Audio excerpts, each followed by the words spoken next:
네, 오늘 뭐 우리 MC께서도 얘기하신 것처럼 잘 안 잊어먹어질 날 될 것 같습니다. 벌써 저희 골든타임이 한 지가 1000번째가 됐고, 또 지금 우리 문재인 대통령과 김정은 지도자가 그 남북 정상회담을 하고 있는 아주 역사적인 날입니다.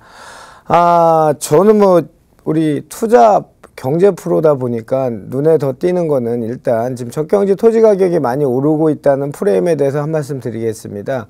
처음 있는 일 아니죠.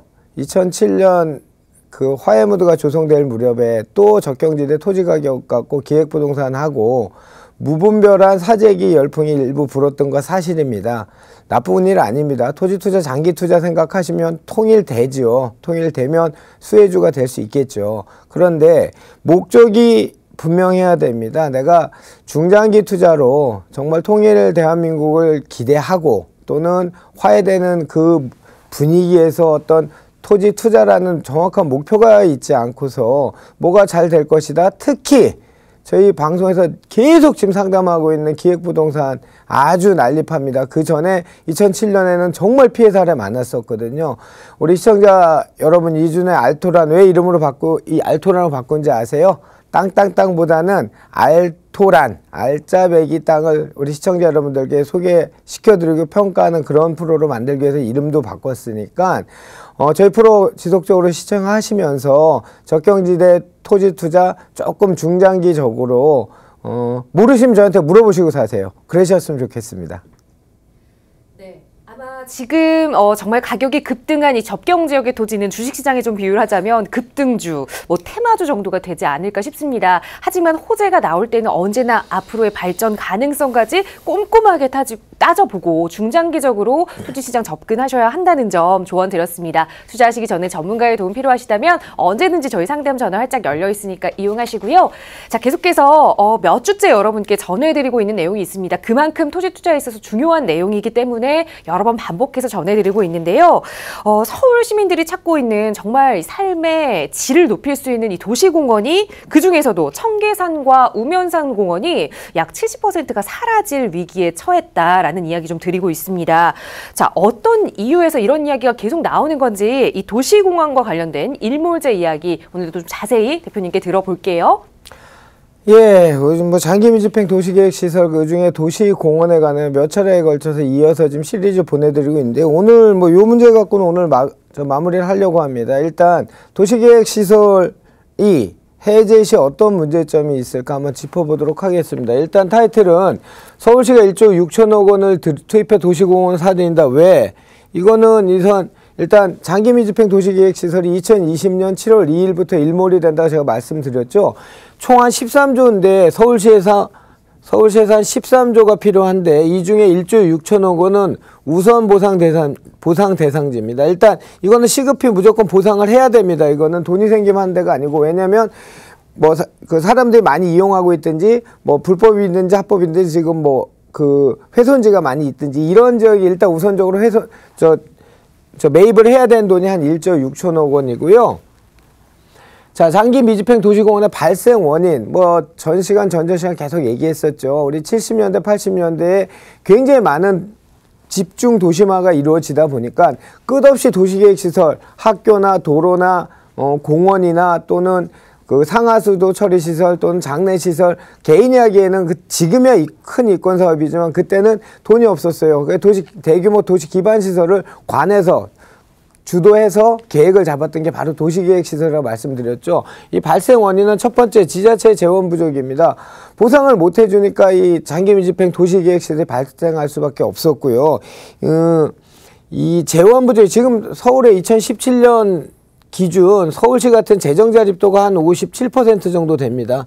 그 5대 광역도시 말고 나머지 지역들은 평균치가 많이 모자랍니다. 이런 재원을 가지고 어떻게 보상을 해주겠습니까? 그게 굉장히 심각한 문제가 그 당시에도 마찬가지고 이런 재원 부족이 일단 첫째 문제고요. 두 번째는 그 정치하시는 분들, 지자체장이나 이런 분들의 욕심 또는 무리한 계획, 확정되지 않은 무리한 계획으로 인한 무리한 도시계획을 설정하다 보니까 무리한 과다 그 인구 설정을 하고 그러므로 발생한 학교, 도로를 무리하게 도시계획으로 잡았던 거죠. 지금도 토지용 계획 확인서 보면은 빨간 선으로 이렇게 잡혀 있어요. 이쁘게. 내 땅 옆에. 지난주에 상담을 하는데 땅이 이 땅이고요. 현황 도로가 이렇게 상거리에 잡혀 있는 땅인데 이 안으로 불필요해요. 여기는. 빨간 선으로 도시계획 시설이 이렇게 잡혀 있더라고요. 그래서 이 땅이 굉장히 좋은 땅임에도 현황 시세 가치 판단을 못 받는 땅이 돼버린 거죠. 도시계획 시설 때문에요. 그래서 2020년까지 제가 기다려 말씀을 드렸습니다. 그런 것처럼 무시한 도시계획 시설 계획을 설정했던 데 문제가 있었고요.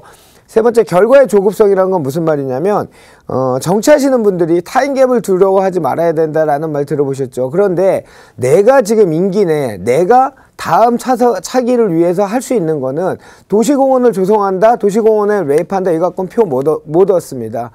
내가 지하철을 놓고 내가 외곽순환도로를 놓고 내가 뭘 놓고 이렇게 황금빛 또는 분홍빛 청사진을 계속 제시를 해야 되는 중에 이 도시공원은 들어가지 못했던 거죠. 그러다 보니까 눈앞에 정치의 어떤 표나 아니면 뭐 이런 것들로 인한 결과의 조급성이라 제 이름을 붙였는데요. 그런 거로 인한 이 도시계획시설의 장기 미집행이 발생하게 됐다고 보여집니다.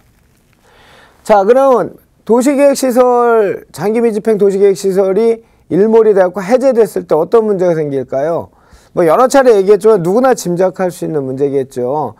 일단 우선 보선 대상지는 시급히 보상을 해야 돼요. 나머지 우리 아까 MC께서 오프닝에서 말씀하셨던 청계산이나 우면산이나 일자산이나 우리가 지금 아무렇지도 않게 쓰고 있는 내 집 뒤에 또는 내 집에서 걸어서 3분에 있는 도시공원들을 막 다니다가 못 다니게 개인 사유지니까 권리 행사하실 거 아닙니까? 그분들은 수십 년 동안 도시계획시설로 도시공원으로 묶여 있었기 때문에 재산권 행사를 못했던 분들이에요. 그분들이 일몰이 돼서 당연히 재산권 행사하겠죠. 그럼으로써 생길 수 있는 문제점은 첫째, 난개발입니다. 무조건.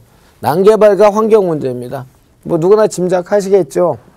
관에서 주도해서 계획을 세워서 그 개발을 하는 것과 개인이 개발하는 거는 당연히 그 정도의 차이가 있겠죠. 개인들은 이익을 극대화하는 건 너무도 당연할 테고 그러다 보면 기반시설이나 또는 주위 환경을 고려하지 않는 이런 개발로 인해서 뭐 조망권이라든지 환경이라든지 여러 가지 이 환경에 관련된 문제가 발생할 수 있을 것 같습니다. 그래서 제가 강의 때 가끔 얘기하는데 시간이 조금 지나면 개발 가치와 환경 가치를 따졌을 때 제가 이 얘기는 그 서울의 숲하고 용산공원 얘기할 때 강의했던 얘기예요. 지금은 개발 가치가 훨씬 더 투자 포인트로 높지만 시간이 지나면 지날수록 환경 가치가 더 커질 수 있다는 얘기를 제가 분명히 드렸습니다. 지금이 그런 시대인 것 같습니다. 왜냐하면 미세먼지나 너무도 우리가 일상적으로 환경의 중요성을 느끼고 있지 않습니까?